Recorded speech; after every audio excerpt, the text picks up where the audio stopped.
নমস্কার, আশা করি প্রত্যেকেই ভালো রয়েছেন। আরও একবার স্বাগত জানাই আমাদের ইউটিউব চ্যানেল মিনিময় সহজের পক্ষ থেকে। আজকে যে বিষয় নিয়ে আলোচনা, অর্থাৎ আপনার কাছে অরিজিনাল দলিল নেই, অর্থাৎ জমির যে জায়গার দলিল হয়ে থাকে সেই দলিল নেই, আপনি কোনো কাজে দলিল ব্যবহার করতে চাইছেন, জেরক্স কপি বা অনলাইন থেকে ডাউনলোড কপি, সেটা কি অরিজিনাল হিসেবে ব্যবহার করা যাবে? অর্থাৎ সরকারের মাধ্যমে দলিল ডাউনলোডের পদ্ধতি নিয়ে আলোচনা। আবেদন করার পর দলিলটা পাবেন কি করে, এবং এই দলিলটা জেরক্স পেজ হলেও যে অরিজিনাল সেটা কি করে বুঝবেন। আজকে এই সমস্ত বিষয়গুলোই থাকছে আজকের এই পর্বে। সেজন্য অবশ্যই ভিডিওটাকে স্কিপ না করে লাস্ট পর্যন্ত দেখুন এবং আমাদের সাথে থাকুন। আর একটা ছোট্ট অনুরোধ, যদি আপনি আমাদের চ্যানেলে নতুন আসছেন, চ্যানেলটাকে সাবস্ক্রাইব করুন, পাশের দেওয়া বেল আইকনটা ক্লিক করতে ভুলবেন না পরবর্তী নোটিফিকেশন পাওয়ার জন্য। আর যারা অলরেডি সাবস্ক্রাইব করে আমাদেরকে সাপোর্ট করছেন, অসংখ্য ধন্যবাদ। দেখুন, জমি জায়গা প্রত্যেকেরই রয়েছে, সেই জমি জায়গা সংক্রান্ত দলিল আপনাদের থাকে। অনেক সময় কি হয়, দলিল কাউকে দিয়েছেন, ভুলে গেছেন বা হারিয়ে ফেলেছেন। আপনি চাইলে বর্তমানে দলিল ডাউনলোড করতে পারেন সরকারের অফিসিয়াল ওয়েবসাইট থেকে। সরকারের পক্ষ থেকে যে প্রোভাইড করা হবে দলিলটা, সেটা আপনি অরিজিনাল যেভাবে কাজ করতেন বা যেখানে অরিজিনাল প্রয়োজন হয়, জেরক্স দিলে চলবে না, সেখানেও কিন্তু ব্যবহার করা যাবে। তো আজকে সেই দলিলটা আবেদন আমরা অলরেডি ভিডিও বানিয়েছি। দলিল আবেদন করার আগে যে দলিল নাম্বার সার্চ করবেন কি করে, সেটাও ভিডিও বানিয়েছি। সার্চ করার পর আপনি যে আবেদন করেছেন তারপরে যে কপিটা ডাউনলোড করবেন, সেই ভিডিওটাই আজকে দেখছেন। এবং এর সাথে ইম্পর্টেন্ট কয়েকটা কোশ্চেনের উত্তর, দলিলটা কোথায় কোথায় ব্যবহার করা যাবে, সমস্ত কাজে ব্যবহার করা যাবে না, যাবে কি না, সে বিষয় নিয়ে চলুন সরাসরি স্ক্রিনের মধ্যে যাই এবং সেখানেই দেখে নিই, তাহলে বিষয়টা আপনার কাছেও পরিষ্কার হবে। চলুন, আমি এক সাইডে দলিলটা নিয়ে এসেছি এবং আর অপোজিট সাইডে ডিড নম্বরটা ফাইন্ড করে রেখেছি, যাতে আপনাদেরকে বোঝাতে সুবিধা হয়। দেখুন, উপর দিকে দেখুন, লক্ষ্য করুন, ডিড নম্বরটা যে হাতে লেখা রয়েছে সেই ডিড নম্বরটার সাথেই কিন্তু এটা ম্যাচ করছে। যদিও আমি লাস্টের দুটো সংখ্যা দেখাচ্ছি আপনাদেরকে, স্ল্যাশ দিয়ে 2020। তো এটা বুঝতে পারলেন যে এই ডিড নম্বরটা আগে সার্চ করে আমি এই দলিলটা বার করেছি। এবং দলিলটা প্রিন্টিং যে প্রসেস, সেটাও আপনাদের সাথে নিয়ে আসছি যেহেতু। তো প্রিন্ট করবেন কি করে, আপনাদেরকে সর্বপ্রথম যে অফিসিয়াল ওয়েবসাইটে আসতে হবে সেটা হলো ই ডিস্ট্রিক্ট। আপনারা এখান থেকেই আবেদন করেছেন, এখান থেকেই ডাউনলোড করতে পারবেন। তো ডাউনলোড করার জন্য ই ডিস্ট্রিক্ট অফিসিয়াল ওয়েবসাইটে এসে সর্বপ্রথম এখানে লগ করে নিতে হবে আপনার ইউজার আইডি ক্যাপচার কোড দিয়ে। লগ ইন বিষয়ে আমরা ভিডিও বানিয়েছি, ডেসক্রিপশনে কিভাবে তৈরি করবেন পার্মানেন্টলি এই আইডি পাসওয়ার্ড, সে বিষয়ে জানিয়েছি, সে ভিডিওটা দেখতে পারেন। লগ ইন করার সাথে সাথেই আপনাদের সামনে লগ ইন হয়ে যাবে, আপনার যা যা অ্যাপ্লিকেশানগুলো করেছেন সেগুলো দেখতে পাবেন।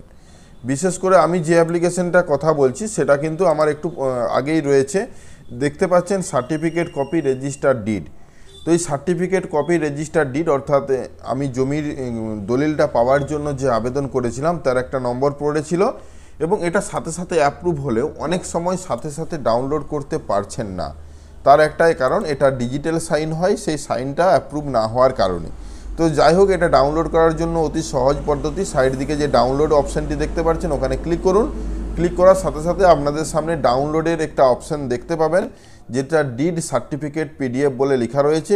সাইড দিকে অ্যাকশন বাটনে ডাউনলোড, এখানে ক্লিক করার সাথে সাথে যতগুলো পেজের দলিলটা আছে প্রত্যেকটা পেজই আপনি কিন্তু ডাউনলোড পাবেন একটা পিডিএফের মধ্যে।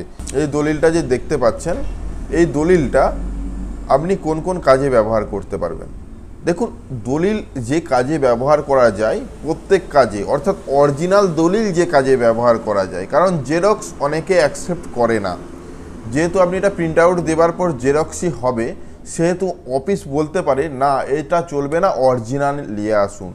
সেই অরিজিনালের জন্য আপনি যে পেমেন্ট করেছেন সরকারকে, সরকারের কাছে টাকা দিয়েছেন এবং তার পরিপ্রেক্ষিতে সরকার যে জেনুইন জিনিসটা প্রোভাইড করেছে তার জন্য একটা কিন্তু প্রমাণ দিয়ে গেছে। প্রমাণটা দেখতে পাবেন কোথায়, লাস্ট পেজে যাবেন। লাস্ট পেজে দেখুন কোথা থেকে আমার এই দলিলটা করা হয়েছে এবং আমি যে আবেদন করেছিলাম তার এআইএন নম্বর, কত টাকা তার জন্য নিয়েছে সরকার, তার যে ডিড নম্বর সেটা দেখতে পাচ্ছেন, এবং কোন অফিস থেকে এটা প্রোভাইড করা হয়েছে আপনাকে এই যে কপিটা, এবং ওনার ডিজিটাল সিগনেচার করা রয়েছে। যে সিগনেচার আপনার যদি ম্যানুয়াল সিগনেচার বলতে পারে কোনো অফিসার যে এটা আমার সিগনেচার নয়, আপনি প্রমাণ দিতে পারবেন না। কিন্তু ডিজিটাল সাইন যদি একবার কোনো অফিসার করে থাকেন তাহলে উনি বলতে পারবেন না যে এটা ডুপ্লিকেট, কারণ যে টাইমে ডিজিটাল সাইন করতে তার ডেট, টাইম, সেকেন্ড পর্যন্ত কিন্তু লেখা থাকে এবং এটা কিন্তু সরকারি খাতায় একটা নথিভুক্ত থাকে এই ডিজিটাল সাইনের ব্যাপারটা। এই সিগনেচারটার কারণে আপনি সমস্ত জায়গায় এই কপিটাকে ব্যবহার করতে পারবেন।